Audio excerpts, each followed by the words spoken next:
So today I want to bring you guys something that's a little bit more chill, a little bit more laid back. I got rid of Adobe, oh gosh, probably a good 6 months or so ago, and started using Capture One instead. And ever since then, I've really wanted to do kind of an editing tutorial with how I edit my images, especially with shooting a lot of landscape images in an environment that there's a lot of green. It's very wet up here compared to where I came from, and so that has presented its own editing challenges with things like color and whatnot. So I wanted to take you guys on a little edit with me to kind of show you guys how I use Capture One and how I like to edit my images. It's actually fairly simple. I don't like to edit my images a lot, and I prefer to get them as close to what I have in my head in camera as possible while I'm out shooting in the field, so that I don't have to do a lot of editing when I get back, because it's not my favorite thing to do, sit at a desk all day. So first off, I'm going to take the exposure up, just the overall exposure of the image up, because I took this a little bit dark. I was not actually meaning to get this photo. I just turned around, saw it, went, oh, that's cool, click. And ended up with this. So yeah, take the overall exposure up a little bit, take the shadow up a little bit, like so. And I know that feels kind of low contrasty, but we can add just a little bit of contrast back in there. White balance, I have figured out that when you're dealing with very saturated greens, throwing in a warm white balance just kind of makes it overall worse. So I like to cool this down just a bit. It makes them pop in a way that feels a little bit more normal to my eyes. So we'll take the Kelvin down.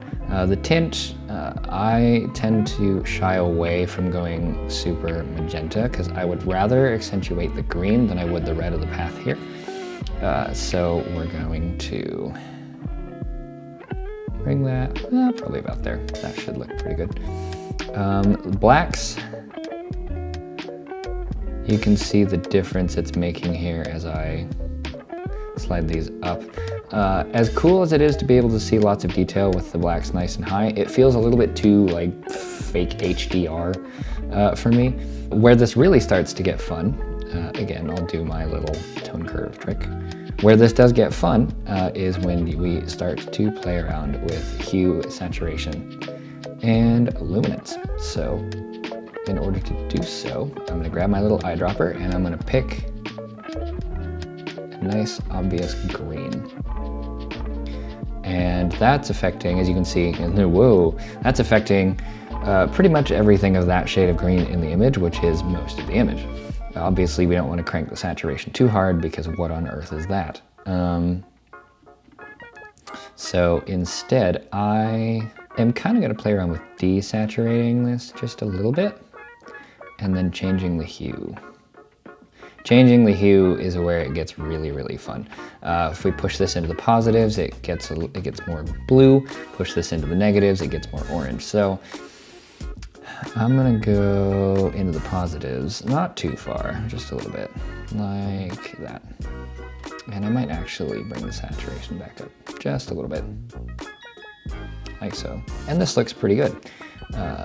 Let me see what a crop would look like here. I like to crop my images to 16:9 a lot of the time, but sometimes I can get away with a more cinematic crop. So we're gonna try a few different ones and see what that looks like. That's 16:9, which looks pretty good, not gonna lie.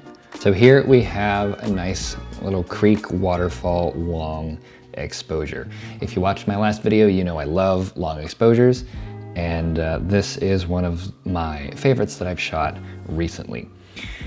So for this one, I think what I'm gonna do, I like the overall misty vibe. I definitely want to keep that, but we're gonna try and make this look more like a golden, maybe sunrisey type of image, even though I definitely did not shoot it at sunrise. So we're gonna warm this image up quite a bit. Gonna take the shadow up a good bit. That said, a little bit of contrast. Raise the blacks just a little. Take the tint in the green direction for sure. We're gonna go minus 2.5 is probably good enough. Highlights, if I reduce the highlights all the way down, it doesn't really do anything. It only affects that one area of the image that is basically blown out anyway, and it just kind of turns it gray. So I'm gonna leave that alone. I don't wanna make it look like any clipped highlights have attempted to be recovered, because it just doesn't look very good in my opinion. This is probably the one time I'm not gonna do the black point fade thing, because I like what we have going here. I'm gonna shift the hue a little bit more in the teal or blue direction. Obviously not that far, because that's ridiculous, but I'm a big fan. The detail that comes through looks very, very nice, but I want to kind of accentuate the misty look a little bit more. So what I'm gonna do is I'm gonna come up here and I'm going to select linear gradient mask, and we're gonna just pull this down from up here. And then there's a bunch of different ways that you can kind of add to this misty effect. One of my favorites that also happens to be really simple, although you gotta be careful with it, is taking the dehaze slider and actually going into the negatives.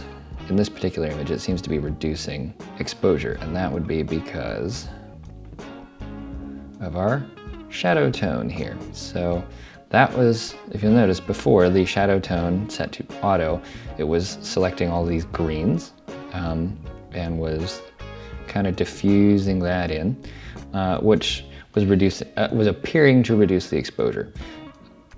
So what I'm gonna do instead is we're gonna go manual, we're gonna select our little eyedropper here, and I'm gonna put it somewhere in this like lighter area. Yeah, there we go. Right like that. I like that quite a bit. I'm gonna bring our little mask up because I had it too far down and we don't want too much of the image to be affected in that way, but we still want to bring out that nice hazy look. I like that, honestly. I could go in and do some brushing and add kind of what looks like a light beam that comes down, but I don't really want to do that because it wasn't there in the original image, and I like the image the way it is here. When it comes to a crop, I pretty much always try and see what I can get away with for a crop. There's a 16:9, it's not too bad, but I think I am actually going to leave this at its original ratio, which consequently is pretty much perfect for a 24:36 print. I like how this edit turned out, and hopefully that was helpful for you guys. Again, my editing style is very simple. I don't like to do a whole lot. I just like to kind of accentuate what was already there and was already captured in a way that still helps the image feel like somewhat real and grounded. So hopefully you guys enjoyed a little bit of a peek into my editing process with Capture One. And yeah, if you want to see more things like this, don't forget to like and subscribe, and I will see you in the next video. Bye-bye.